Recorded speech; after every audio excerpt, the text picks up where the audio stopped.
Playing Call of Duty again here. I get a sneaky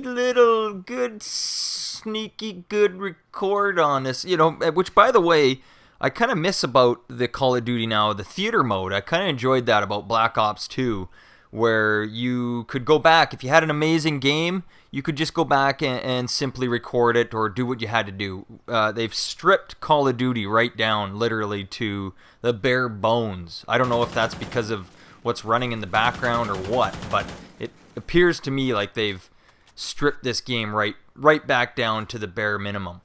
But had a nice little gameplay here, a 30-4. Yeah, I did a little bit of camping, I guess you could call it that, but I found a sweet spot and I worked it. Anyway, welcome to the next Q&A. Let's get right into it. Our first question comes from @NerdyViews. What was the first game you ever got addicted to? Well, first game I ever spent... See, addicted to me is thinking about it, dreaming about it, can't wait to get home to play about it. What else? That you get the idea. Mine would have to be Call of Duty 4. I know, like I said in previous videos, one of my favorite developing teams is DICE and the Battlefield series, but the most time and sort of excitement I got in my life was Call of Duty 4, and I would be able to probably find at least a dozen people in a short amount of time that would probably agree with that. That Call of Duty 4 was a stunning game when it came out.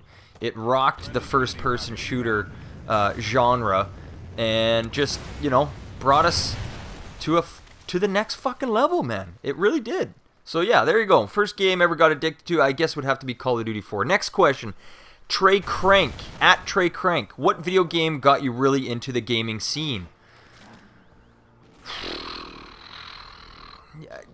Should I say Call of Duty again? I don't know. That would be such a boring answer, I guess. Gaming scene, I wouldn't really consider myself to be part of any kind of scene. I'm a gamer just like you guys, and I love to play, and that's really, at the end of the day, that's all it's about. So I can't really specifically answer that one.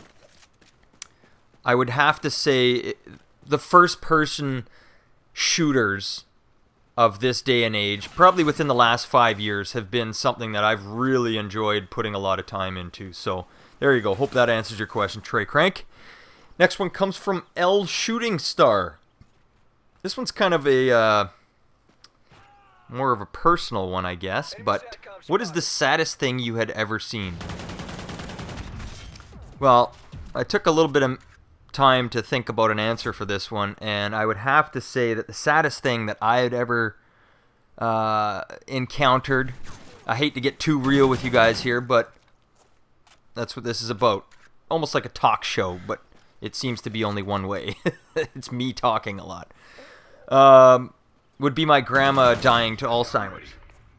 And now I got to see the whole transition, right from her asking me multiple times over again. And of course, back when that was going on, nobody really understood or knew what that symptom was. And it was a progression that happened, I would say, within not even 10 years, probably about 5 to 7 years, where it was a steady decline. I mean, she went from the nicest bloody lady I ever knew down to wasn't even speaking at the end of it.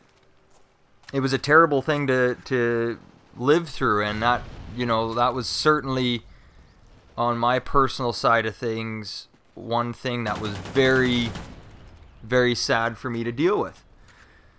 So Hate to be the Debbie Downer on this one, but hey, you guys asked, I got to answer. So, Shooting Star, thanks for your question there. Next one comes from SS Racing. How can I have an online relationship? I mean, the feelings are there. Can't stop thinking about them, knowing I'll never meet them. It's real to me and them. That's a loaded ass question. I mean, I gotta say right now, off the top of my head, an online relationship. I mean, this is part of the decline and the downside of the social media stuff that we deal with on a daily basis, like Facebook and Twitter and YouTube and Google Plus and all these other things. You know, I think our lines are being crossed or even forgotten. You know, they call it social media, but I really feel that it's becoming an anti-social media, because you know, people no longer have this one-to-one. I mean, I was at somebody sent me a picture one time of their Christmas dinner. There's about 12 of them in the picture, and they were all sitting there looking at their iPhones, texting or whatever they were doing. Nobody was talking to each other. And that was kind of sad to see. So anyway, I'm getting a little off topic. Online relationship. That's a tough one for me because I don't have any experience in it myself. I do know that I would not, if I was you personally, put too much time and effort into this, especially if, like you were saying, this is one where you don't think you'll ever get a chance to meet them. You know, the feelings are there. Damn, girl, you know, you gotta get back to that one-to-one with people in your life. There's gotta be people in and around your life right now that could do a lot better for you than online. You know, now you guys might be having some good talks and all that too, and that might be going great, but in my personal opinion, I believe you're wasting precious time. You know, online relationships are not something that you need to put a lot of efforts into. You know, there's nothing wrong with, you know, keeping the friendship there, but don't make that your main focus. Switch that focus to a reality, which is the people in and around you. I don't know if you go to school or what. Focus on that. Anyway, thanks guys for the questions.